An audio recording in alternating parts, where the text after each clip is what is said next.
নমস্কার। আজকে একটা পুরনো দিনের রান্না নিয়ে এসেছি, মোচার কোপ্তা কারি। এর জন্য প্রথমেই মোচাটাকে তেঁতুল দিয়ে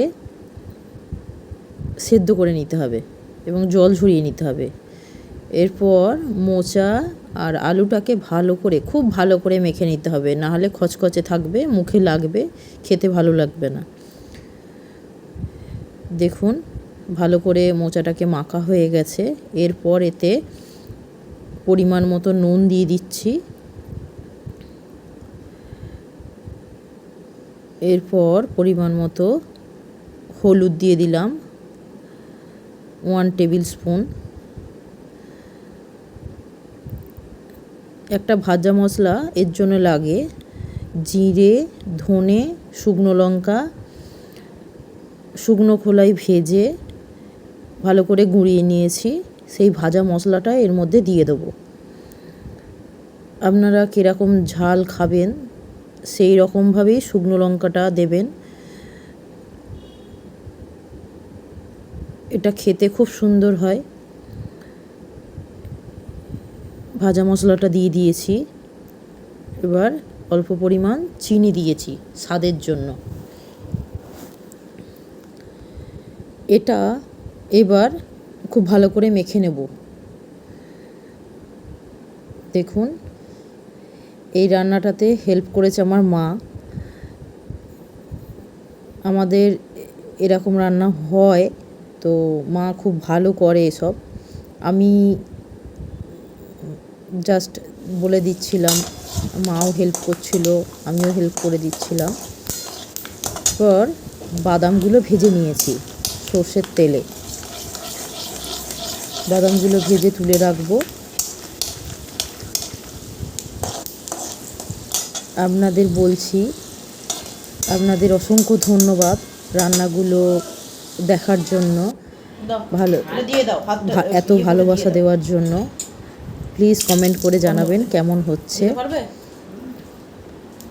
এরপর বাদামগুলো তুলে নেওয়ার পর অল্প পরিমাণ তেল, তার মধ্যেই মেখে রাখা মোচাটা আমি দিয়ে দিয়েছি। এরপর ওতে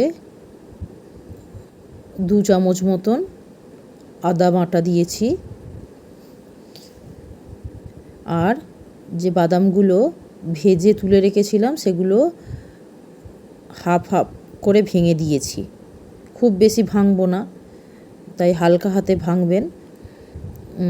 দিয়ে ভেজে দিয়ে দিয়েছি। দেখুন, যতক্ষণ না জলটা শুকিয়ে আসছে মোচার, ততক্ষণ এটা কড়াইয়ে রান্না করব। একটু ভাজা ভাজা হয়ে গেলে, জলটা একদম শুকিয়ে এলে নাবিয়ে নেব। অন্য একটা পাত্রে বেসন নিয়ে নিয়েছি। এতে পরিমাণ মতো নুন দিয়ে দেব,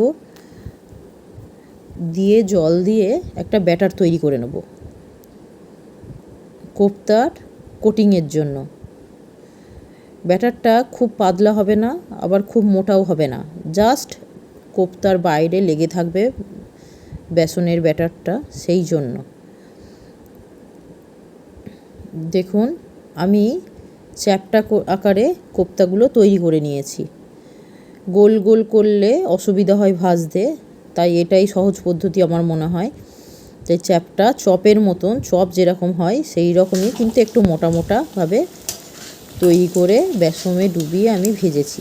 এই দেখুন, ভাজা হচ্ছে। একদম লাল লাল করে একটু ভেজে তুলে নেব সমস্ত কোপ্তাগুলো। এরপর কড়াইয়ে সর্ষের তেল দিয়ে তেজপাতা দিয়েছি, গোটা জিরে ফোড়ন দেব এর সাথে, আর গোটা গরম মশলা দেব, আপনার লবঙ্গ, দারচিনি আর ছোটো এলাচ। এটাও ফোড়নে দিয়ে একটু ভেজে নিয়ে তারপর টমেটো দিয়ে দিয়েছি, টমেটো কুচি। টমেটোটা একটু হবে তেলে। এরপর আমরা যে মশলাগুলো রেগুলার খাই, যেটা ধনে গুঁড়ো, জিরে গুঁড়ো, হলুদ গুঁড়ো, সেগুলো পরিমাণ মতন দিয়ে দেব। আদা বাটা দিয়েছি 2 চামচ মতন। এবার এটাকে ভালো করে নেড়ে নিচ্ছি। এরপরে দেখুন জিরে গুঁড়ো 1 চামচ মতন,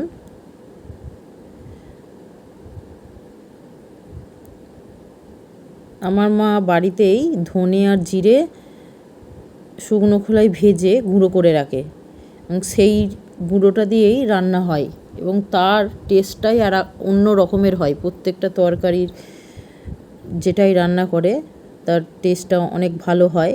এমনি নর্মাল আমরা দোকান থেকেই কিনে সাধারণত গুঁড়ো মশলা খাই, কিন্তু বাড়িতে করে এরকমভাবে খাবেন, দেখবেন অন্য রকমের একটা স্বাদ হয়। এরপর হলুদ গুঁড়ো দিয়ে দিয়েছি।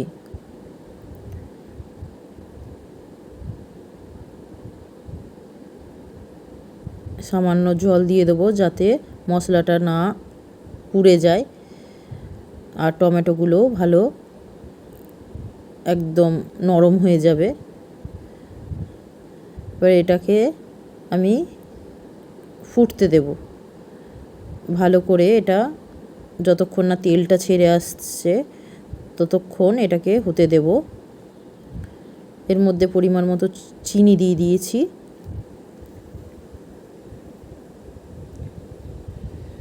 নিরামিষ রান্না আর কোপ্তা যেহেতু অল্প মিষ্টি দিতেই হবে, না হলে ভালো লাগবে না।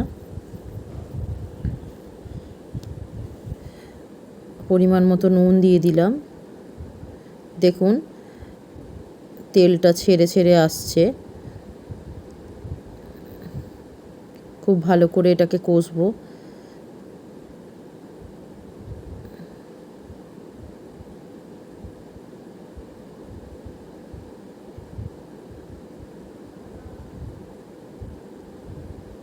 এরপর এরতে অল্প পরিমাণ জল দিয়ে দেবো, কারণ কোপ্তাগুলো এর মধ্যে দিয়ে আর একটুখানি যেহেতু রান্নাটা হবে।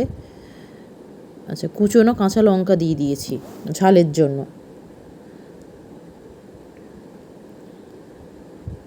একটা আলাদা সেন্ট হবে কাঁচা লঙ্কাটার জন্য, আর খুব বেশি ঝাল হবে না।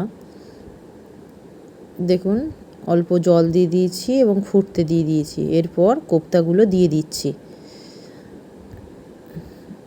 ভেজে রাখা যে কোপ্তাগুলো ছিল সেগুলো ঝোলের মধ্যে দিয়ে দিচ্ছি। তবে এটা ঝোলের মধ্যে দিয়ে বেশিক্ষণ ফোটানো যাবে না, তাহলে কোপ্তাগুলো ভেঙে যাবে। তাই ওই মিনিট 2-3 ফুটিয়ে আমরা তুলে নেব।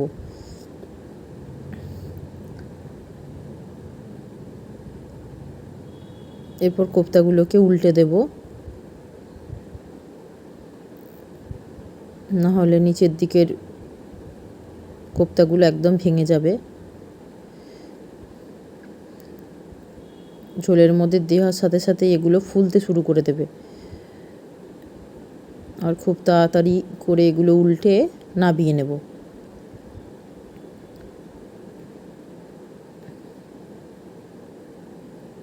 আপনারা জানাবেন অবশ্যই কেমন লাগছে রান্নাগুলো, আর ইউটিউব চ্যানেলে সাবস্ক্রাইব করে দেবেন প্লিজ, তাহলে আপনারা তাড়াতাড়ি রান্নাগুলো দেখতে পাবেন। দেখুন আমার মোচার কোপ্তা কারি তৈরি হয়ে গেছে। করে জানাবেন অবশ্যই কেমন লাগলো। অসংখ্য ধন্যবাদ আপনাদের। ভালো লাগলে লাইক করে দেবেন।